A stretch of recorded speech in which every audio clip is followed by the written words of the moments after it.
Hello and welcome to this week's edition of Money Matters, because as you know, I believe deeply that money does matter. So where are you today, Paul? That don't look like Monaco. Well, no, I'm in Kirby Stephen.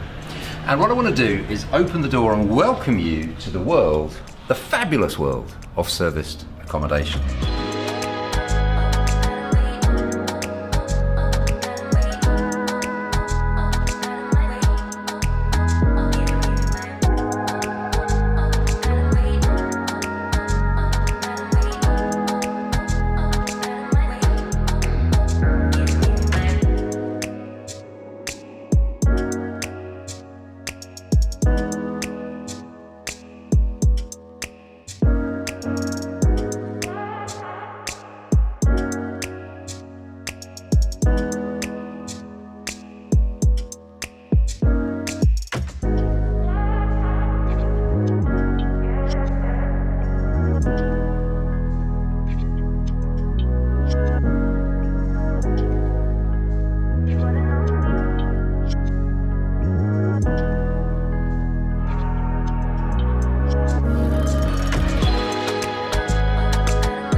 8 years ago now, I took my first buy-to-lets and I turned them into service accommodation units. And just those few buy-to-lets, I had lots of other properties as well, but just those particular ones, went from making me £3,000 a month, the exact same properties suddenly start making me £15,000 a month. 8 years later, I moved to Monaco. I can buy places, gorgeous places like this. So I just want to show you around and I'll talk to you as we walk around. So, gorgeous entrance hall. It's actually a 4-story building. It's 9 bedrooms, 8 bathrooms. For many people, I showed some pictures of this and somebody, oh, it's a nice lounge. No. This is a couple of armchairs on one of the half landings. This isn't the lounge. The lounge is in here. So you've got gorgeous tall ceilings. Look at the things. They're more than twice my height, aren't they? So they're probably 15, 16 foot ceilings. Lovely intricate plasterwork. And that's exactly the same style that I just love. And it's very like our property up in Scotland, Dunera. So let me give you the numbers on this one. We actually purchased this one for $825,000. And because it's commercial, see, many people would buy a house like this as what's called C3 residential. We didn't. We got the planning use changed to C1. Spoke to the planning officer, made sure they're all cool with that. And just that one simple change meant that instead of more than £70,000 in stamp duty, the stamp duty was, I can't remember exactly, 34.5. So just knowing that one little thing saved us £35,000 in stamp duty, because serviced accommodation done properly is not residential, it is serviced accommodation. So it's the same planning use class as, hotels, guest houses, bed and breakfast, that sort of stuff. But we don't stand here cooking eggs at 5 in the morning. We rent the entire property by the night. Minimum 3 nights and roughly £1,000 a night. So what else did we do? So there wasn't anything structural to do, but obviously we had to put in furniture, we did a little bit of redecoration. And you've got to have the right finishing touches, like this, for instance. You can't, a place like this has to be the right quality throughout. So big mirrors, hot tubs, all that sort of stuff. So if I add all that together, that's about between £50,000 and £60,000, plus the stamp duty. For the sake of a round number, let's call it £900,000. So let's walk on through now. There's a couple of snugs, and we'll walk through to the kitchen, just to give you a feel for the quality of this accommodation. We've got many staircases going up there. We'll go up there later on, maybe. So round we go. First little snug is in here. And this isn't, obviously this isn't the main lounge, but so really nice. Ideal for a group of maybe, it'd be fine for 10, but it would also be fine for 20 people. Because some of the rooms upstairs, we've actually got 3 single beds. Okay, so this is again off the main hallway, and we threw into another lovely little snug. So we've got a wood burner over there. You can see the original meat hooks up in the ceiling here, where they'd have maybe hung game or whatever. Another little lovely seating area here, round to yet more storage round there. You've got bookshelves and whatever. It's just exactly the kind of period house that I'm very comfortable in. Here, look at this. I love these big original flagstones on the floor. That's not tiles, that is proper full-on original flagstones. This is the quality of kitchen that was already here. We didn't do this. Yeah, this was already here, and it's a really nice quality finish. So just another little tip for you. This purchase was essentially a retirement sale. People who didn't operate in this as a guest house. So they lived here and they took in guests room by room by room. So I think when they were living here, they had 7 guest rooms that had 7 en suites, and then they lived in a sort of a 2-bedroom flat. So very, very often when you buy a property like this, you can go from say 7 beds to 9 beds because suddenly you can include the owner's accommodation. Now, you're not going to live here, or at least I'm not going to live here. So that means it's a much, much bigger property and much less work. Because look at this kitchen. Imagine in your late 60s or 70s or 80s, you're bouncing around here at 6 o'clock in the morning, you know, frying eggs, and you just don't want to be doing that. So very often you can get a really, really good value property like this. As I said, this one's 825,000, but it wasn't sold as a family home. It was essentially a retirement sale on a guest house. Now, yeah, like I said, we had to make sure we understood the planning use class and all that. So please don't just take a house and stick it on Airbnb. I hear people saying that all the time. Number one, you're gonna be breaking at least 4 laws. You know, get yourself put inside or whatever. What are you talking about, Paul? Well, for example, you couldn't operate a place like this, a service accommodation, without having a fire risk assessment. You know, it's gonna cost you 150 quid to get a fire risk assessment.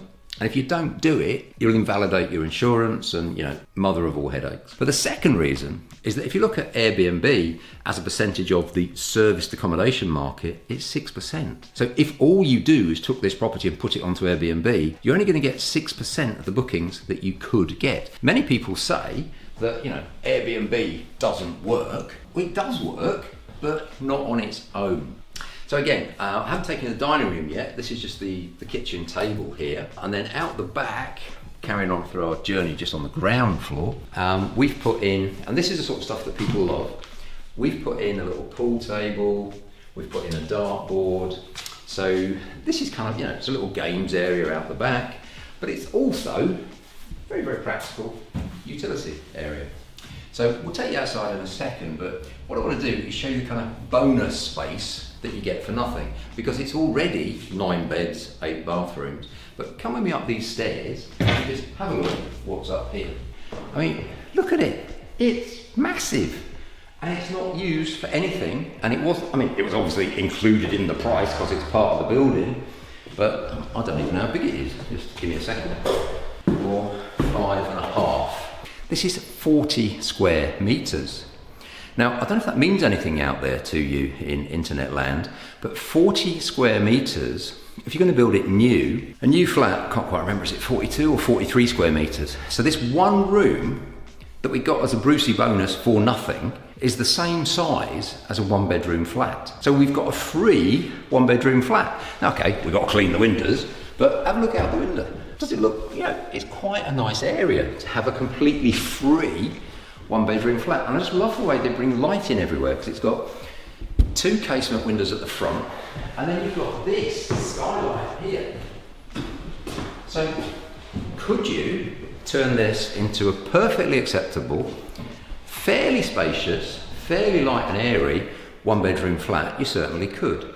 Or could you come in here, have us come up to say here, for instance, have a small hallway, have one door here going into one more ensuite room there, and then come this way and one more ensuite room there. And why would I do that? I would do that because you've got some light up there, but you've got 2 windows there. So what do you have to have in a bedroom? Answer, you have to have, well, good idea to have a bed, but actually strictly not necessary. What you have to have is one of them. A window. So I'm going to take you up to one of the bedrooms now. Let's go up one of the staircases. In fact, let's go up the back staircase and we'll come down the main staircase, because this is staircase number 3. Just think about the 3 staircases in this property as the 3 streams of income that you get from this property. Now, the most obvious one is the night rate that you get. Round numbers, most of the year, the night rate in this one is £1,000. So do you only get holidaymakers? No, don't think about only holidaymakers. Can you get military personnel? Can you get hospital personnel? Can you get contractors, just builders or bricklayers or whatever? So just in this village, they're currently building a load of new housing. They're building new housing all over the place. So let's say that contractor team is on site for a year building a new housing estate. Do you want them in your service accommodation? You certainly do. The next way that I want to teach you about how to make some money on this, let's go up the back stairs here. So this is the kitchen stairs. This would have been where the servants back in the day went up, because they wouldn't have been allowed on the main staircase. The second way in which you can earn some money out of a property like this is obviously capital appreciation. This one, you can tell it's servants accommodation. How? Look at the head height. There isn't any. So again, back in the day, this would have been probably where the maid or the maids or whatever lived. But again, lovely period features. Love the fireplace. You can see, because it's servants accommodation, it's less ornate. So you've got no plasterwork up the top there. It's fine, it's serviceable. And through here, this is typical of the bathrooms. Nice modern shower. Nice sinks. So it's not your cheap and nasty stuff. Even things like the towel rail.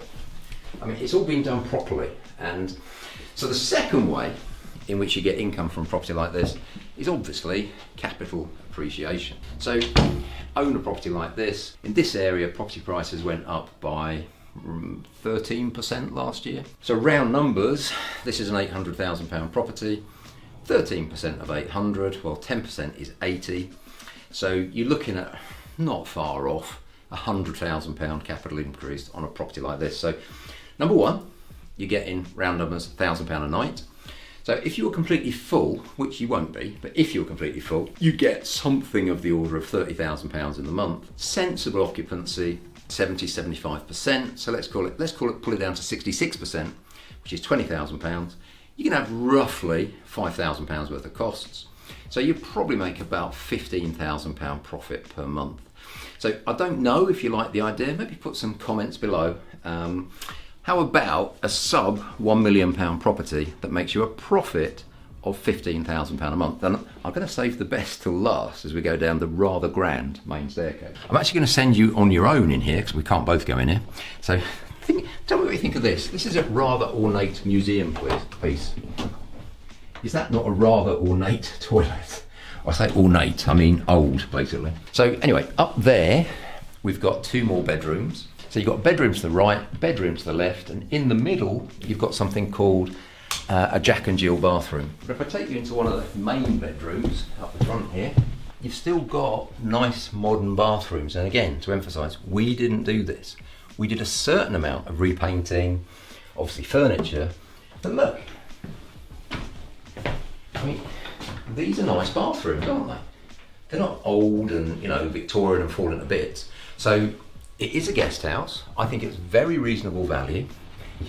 Look, you can see the people that built it. They're a little bit shorter than us, weren't they? I think I'm right in saying that over the last 150 years, the average male height in the UK has gone up by about 6 inches. So I'm just 6 foot tall.